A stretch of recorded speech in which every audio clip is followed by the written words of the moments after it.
So I'm Bill from My Fine Homestead, and today we're gonna finish up bottling our maple syrup for the year. So what I did is I knew I was gonna fall behind on bottling, so when I bring it in to settle, instead of putting it in the 2-gallon containers that don't seal, I go ahead and I pour it right into a 1/2-gallon jar. And then once I put that lid on, that can seal, and then you don't have any problems with mold, and you don't have to refrigerate it before I get it strained off the sediment. So I'll go ahead, and these are just sealed, but they're right off the evaporator, so they're not filtered yet. So there's going to be a little bit of sediment in the bottom. So it's kind of hard to see right now. So what I'm going to do is grab a flashlight and I shine it up underneath the jar. And as I pour it in, I can see when that sediment starts going into my pan. So I'm just going to quick grab flashlight and I set it right down here. That way, when I pour it off, I can see through the syrup and know when the sediment is starting to come off the bottom.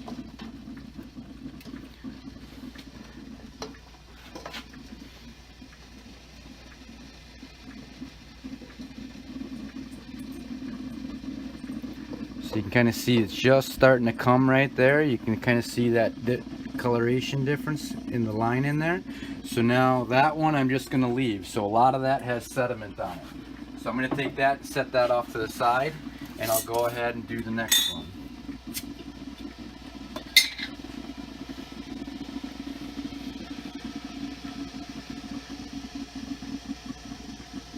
So you just pour it real slow.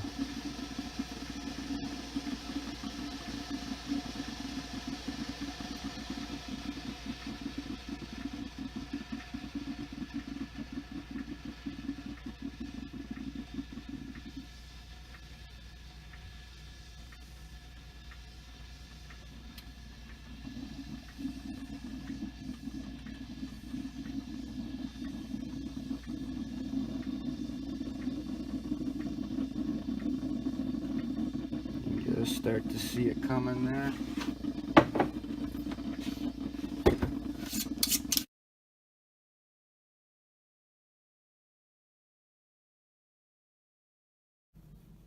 So we got the maple syrup poured into the pans, and what I'm doing a double boiler type system. So I have water, a water bath, a jacket on the outside, so I'm heating the water that heats the syrup. And I did some research, and supposedly that is supposed to help, that if it's not on direct heat when you're warming it up to rebottle, it doesn't create the sugar sand that you get when it's directly on heat. I found it actually does make a difference, that you don't get a little bit of the sediment in the bottom of the bottles after heating it up rapidly. So I got it set up. I got my thermometer down in there, and what we're looking for is we're trying to get this to hit that 211 degrees, and then I can go ahead and test it with my Brix meter. It does take a little bit more to get it that hot from boiling water in the jacket, so we're just going to wait for that to get up to temperature to check it, make sure the Brix is right, and then I'll show you the rest of how I bottle it. Okay, so that's just about perfect. You want it right at that red line, which is about 59 on a Brix. So that's right where we want it.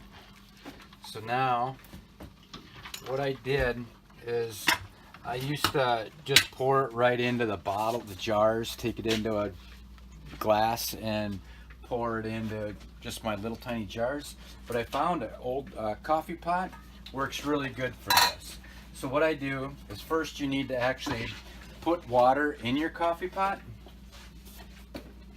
and you want it so it's hot enough that the light is on. You want to make sure like your coffee would be done, that it's reached the right temperature, and then you pour that water off, and then you can go ahead and filter your syrup into that. The reason you do that is because if you pour your syrup in there and plug it in, what happens is it starts to percolate your syrup. and then it actually tries to boil it. But once the coffee's made, what it does is it keeps it at about 190 degrees. Your coffee pot keeps it at that temperature. So no matter how long it takes you to boil, you'll always have hot syrup going into your jars. Excuse me, however long it takes you to fill them. Now this is just like a filter that I get. It's the same type of filter that you would do like fryer oil, or I use them also to do honey. Honey takes a long time to go through these. They do have regular cloth ones that you can use. I'm thinking about maybe getting some of them because those are more reusable than these are. These you can rinse out, but after a while they just get too plugged to deal with. And those also have little things that you can hang them up on so your syrup will go through rather than having to pick it up and let it drain like this. So I'll see how much is in there. That's about half a pot. So I'm gonna go ahead and I can pour some more in here. And then I'll go ahead and start filling up some of my bottles. But the coffee pot just works a whole lot nicer. It keeps it warm enough so you can bottle. And then I just can move it right up to the edge.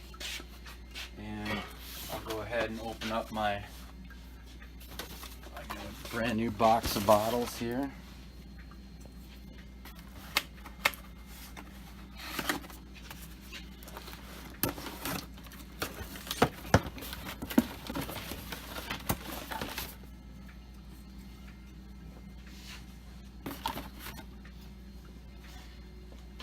And then I'll set them out here.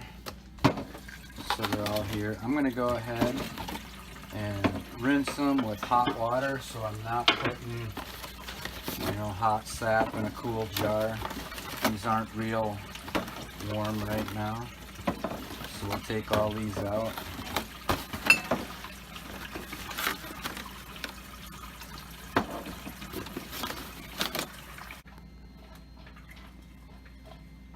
Okay, so I got all that rinsed.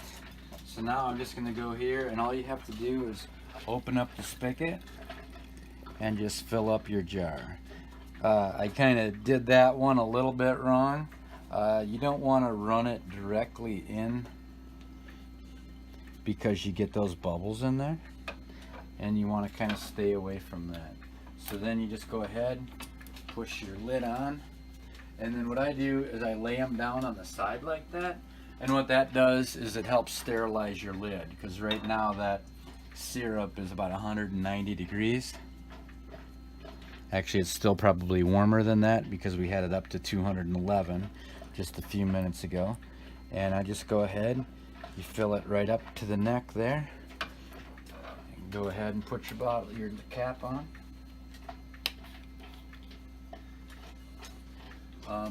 Sometimes if you don't go fast enough, you need to wear gloves to put the top on because the glass gets real hot. But if you go fast enough before it actually heats up the entire glass,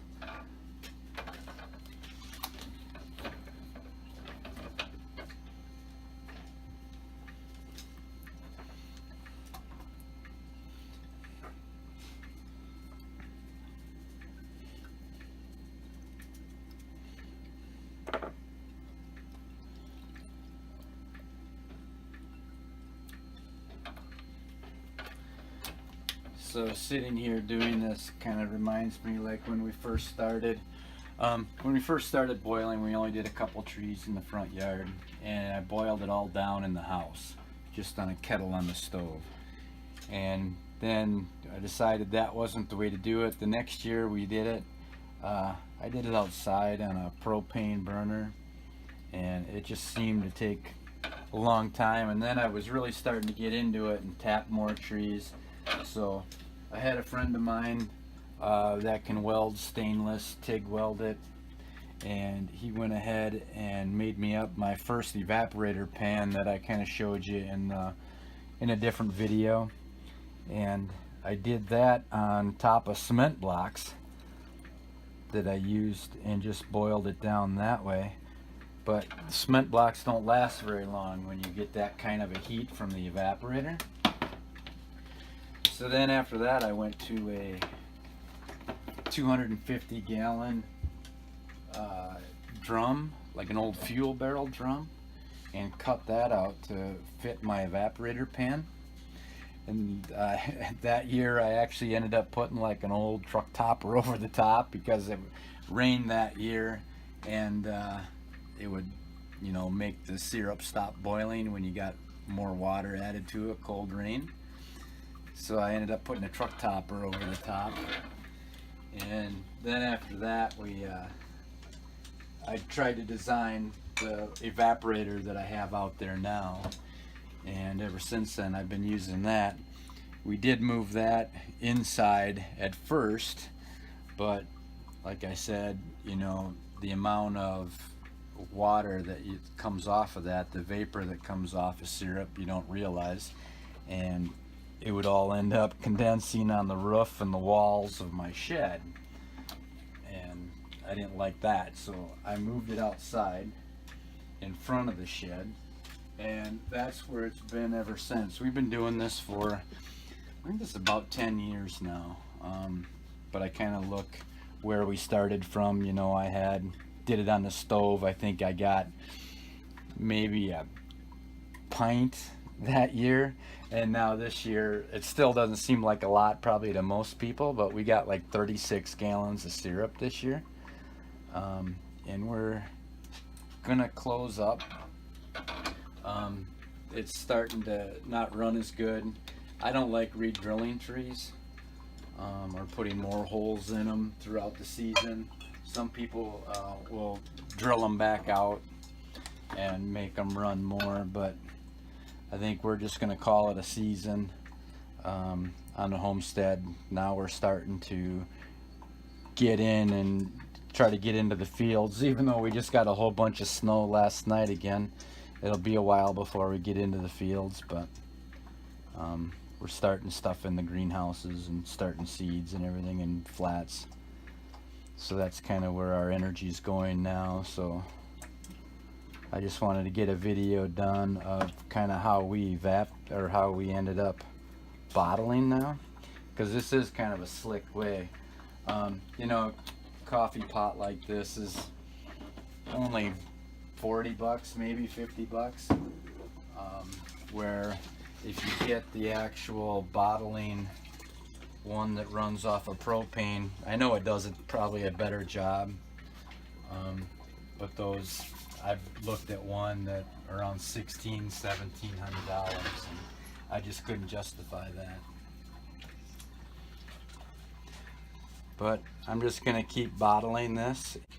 So here's a finished bottle of our maple syrup for this year, 2018.